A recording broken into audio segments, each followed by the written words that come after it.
Bonjour à tous. Nous vous présentons aujourd'hui un ouvrage de Charles Brutsch, La bonne nouvelle de la fin du monde. Ouvrage paru chez Delachaux et Nestlé en 1959, 112 pages. Essai original qui épouse la joie exprimée par les anges et les saints dans l'Apocalypse à la vue des jugements de Dieu sur le monde et sur Babylone. Si les jugements de Dieu sont terribles et source de crainte pour le monde impie qui refuse la repentance, ils sont une source de joie et de consolation pour les hommes de Dieu qui approuvent sa sainteté et sa justice. Or, un leitmotiv revient régulièrement dans le livre de la Révélation, de l'Apocalypse.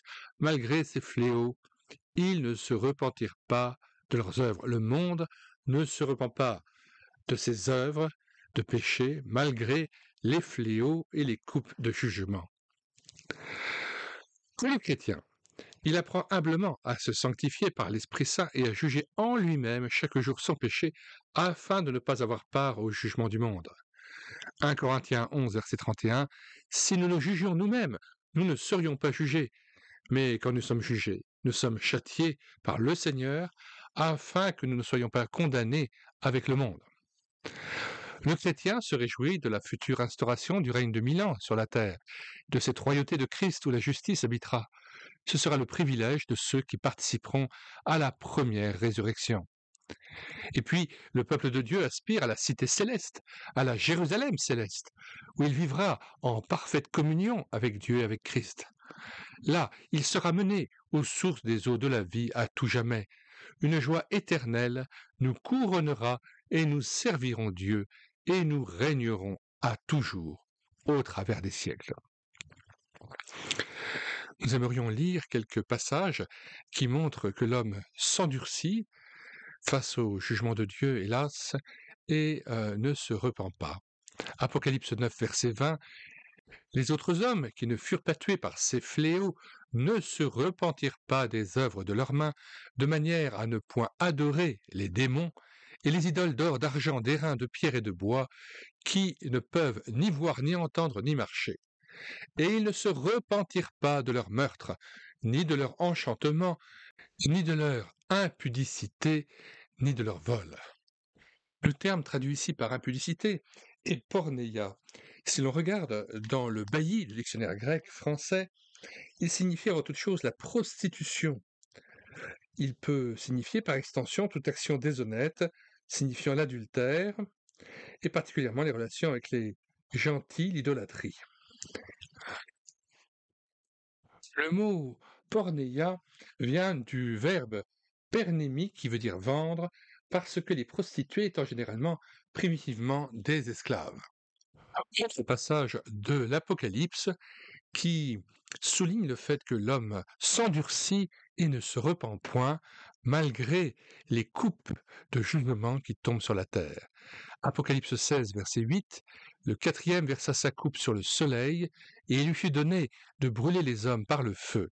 Et les hommes furent brûlés par une grande chaleur, et ils blasphémèrent le nom du Dieu qui a autorité sur ces fléaux, et ils ne se repentirent pas pour lui donner gloire.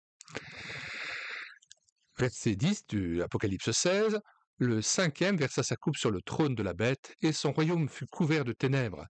Et les hommes se mordaient la langue de douleur, et ils blasphémèrent le Dieu du ciel à cause de leurs douleurs et de leurs ulcères, et ils ne se repentirent pas de leurs œuvres.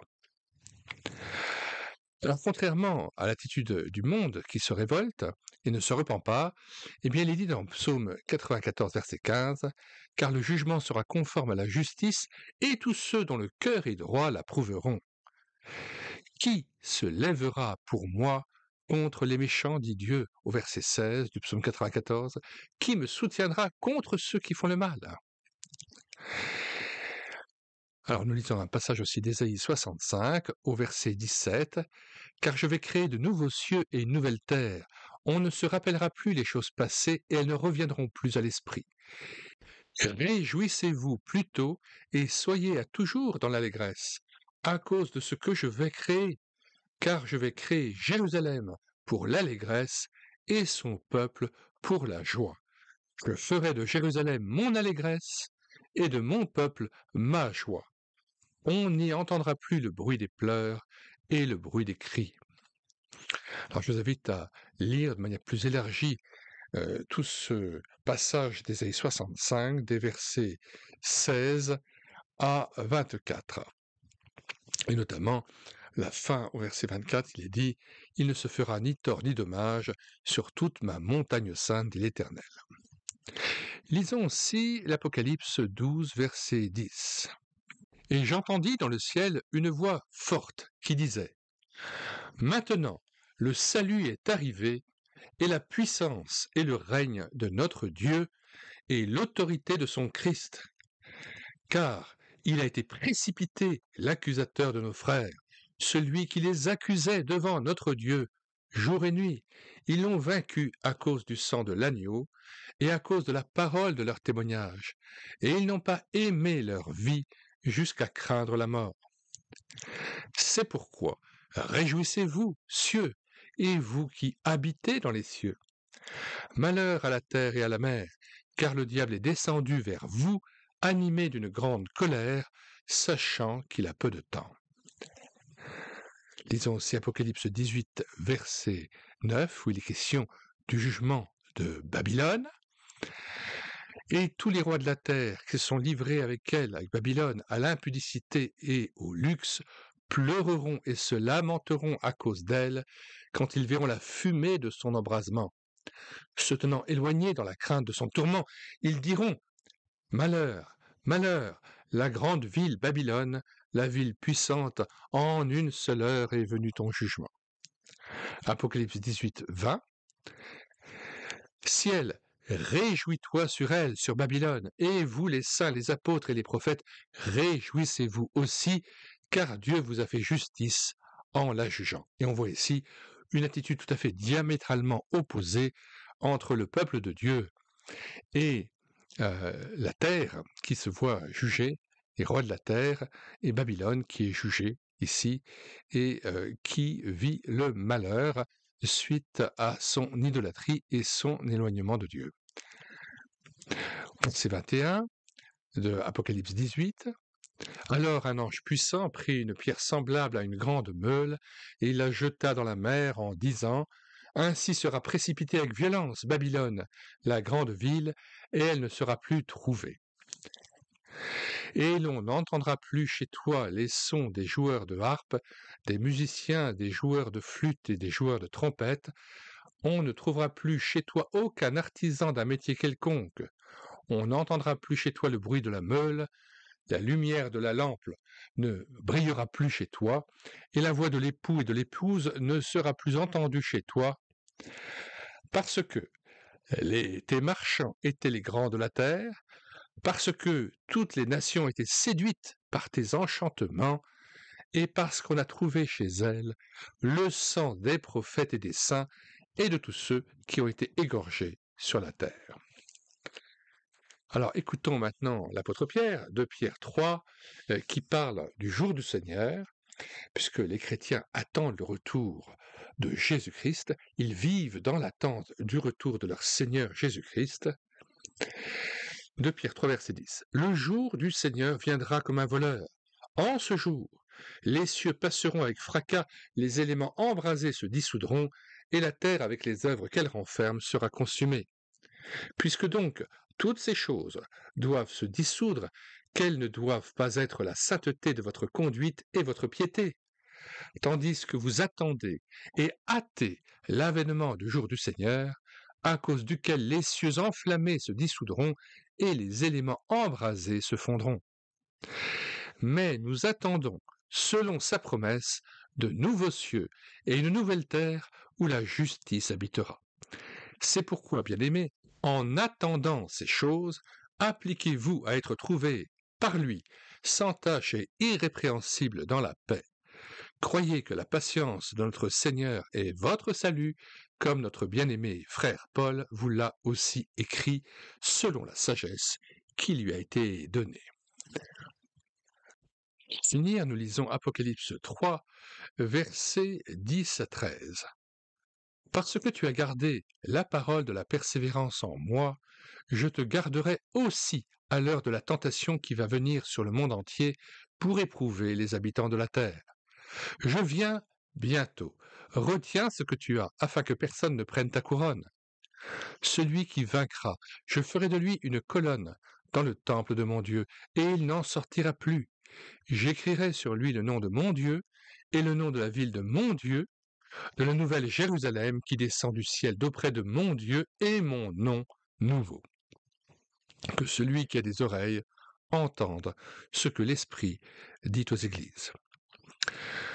Voilà, il nous a plu d'ajouter à la présentation de cet ouvrage une petite méditation sur l'eschatologie, sur les derniers temps, sur le retour de Jésus-Christ et la différence fondamentale qu'il y a entre un monde qui s'endurcit et qui refuse de se repentir et le chrétien qui vit dans l'attente du retour de Jésus-Christ et qui se réjouit et justifie les jugements de Dieu, qui justifie Dieu dans sa justice, dans la vérité de son action, la sévérité de ses jugements, mais qui le loue aussi pour sa miséricorde, sa grâce, pour tout homme qui accepte de recevoir Jésus-Christ dans son cœur et qui accepte le sacrifice qu'il a accompli à la croix. Jésus-Christ est mort pour nos péchés à la croix, il a porté nos fautes à notre place, son sang précieux a coulé pour nous, et toute personne qui accepte cette bonne nouvelle de l'Évangile pourra lui aussi faire face à cette fin du monde avec sérénité, puisque dorénavant sa vie est cachée avec Christ en Dieu, et il est réconcilié avec Dieu le Père par le sang précieux de Jésus-Christ, par la foi en ce que Christ a accompli parfaitement pour lui. Après avoir rendu l'âme et avoir répandu son sang pour nous, Jésus-Christ nous a ouvert une route nouvelle et vivante qui nous mène directement dans le cœur du Père, nous réconcilie avec lui et nous permet de recevoir l'esprit d'adoption, l'Esprit Saint, le don de Dieu par excellence, par lequel eh bien, le Père et le Fils viennent habiter dans le cœur du chrétien. Alors, n'attendez plus, si vous n'avez pas encore fait ce pas avec Dieu, eh bien faites-le, ouvrez votre cœur à Jésus-Christ, croyez qu'il a accompli parfaitement votre salut, ouvrez-lui les portes de votre cœur, croyez en lui, rendez-lui gloire, après vous être repenti de votre vie passée, eh bien Dieu nous donne un cœur nouveau, et c'est le cœur de Jésus-Christ. C'est l'Esprit Saint qui vient habiter en nous et qui fait toutes choses nouvelles. Voilà, donc nous mettons dans les commentaires de cette vidéo le lien de téléchargement gratuit de cet ouvrage, ainsi que le lien vers notre playlist intitulée Retour de Jésus-Christ, Apocalypse, Millénium, Temps de la fin, Eschatologie, Apostasie, l'au-delà. Playlist comptant déjà plus de 55 ouvrages que vous pouvez télécharger gratuitement sur notre site internet médiathèquechrétienne.fr, site que nous avons bâti en synergie avec cette chaîne YouTube Elle écouter sa parole, afin d'assurer la réédition numérique gratuite des ouvrages chrétiens épuisés et non réédités. Nous en sommes à plus de 1500 ouvrages dont nous avons assuré la réédition numérique. Alors n'attendez plus, sur la barre de recherche Google, vous écrivez médiathèquechrétienne.fr, tout attaché d'un seul tenant et sans accent. Arrivez sur le site, vous cliquez sur Livres à télécharger, puis vous faites une recherche par ordre alphabétique d'auteur. Pour Charles Brutsch, vous cherchez à B et il faut trouver l'auteur et son ouvrage. Vous cliquez sur Lire, écouter, télécharger, puis téléchargez le PDF ou le Word ou l'OCR et l'ouvrage est à vous gratuitement sous sa forme numérisée. Nul n'est besoin de s'inscrire au préalable sur le site. L'accès est immédiat, gratuit et tout est là fait pour faciliter un accès au trésor de la connaissance qui nous ont été transmises par ceux qui nous ont précédés, les écrivains qui ont passé leur vie à se placer devant Dieu, devant la parole de Dieu, et qui nous ont transmis ce qu'il y avait de plus cher, de tout ce qu'ils avaient pu recevoir du Seigneur de plus précieux, et c'est pourquoi ce projet de réédition numérique permet de faire revivre des œuvres précieuses. Ici, il s'agit d'une œuvre de 1959, et je me réjouis de pouvoir la porter à la connaissance de tout un chacun. Puisse le Seigneur Jésus-Christ, qui nous a aimés d'un amour éternel, nous renouveler dans l'adoration et la consécration pour le Père et nous permettre d'être prêts pour ce retour, qu'il nous donne d'être des vierges sages, remplies d'huile de la lampe. Et c'est pourquoi aussi nous avons mis plus de 1500 cantiques en paroles sur cette chaîne YouTube L'écouter sa parole, afin de nourrir notre adoration individuelle ou en assemblée, sachant que le chant est vraiment conseillé dans la Bible, notamment dans Éphésiens 5, afin de nous permettre d'être dans l'action de grâce, dans un esprit de louange et d'adoration, et nous prédispose en sorte que nous soyons remplis d'Esprit Saint dans l'attente de son retour. Nous vous disons au revoir et à bientôt pour une prochaine vidéo.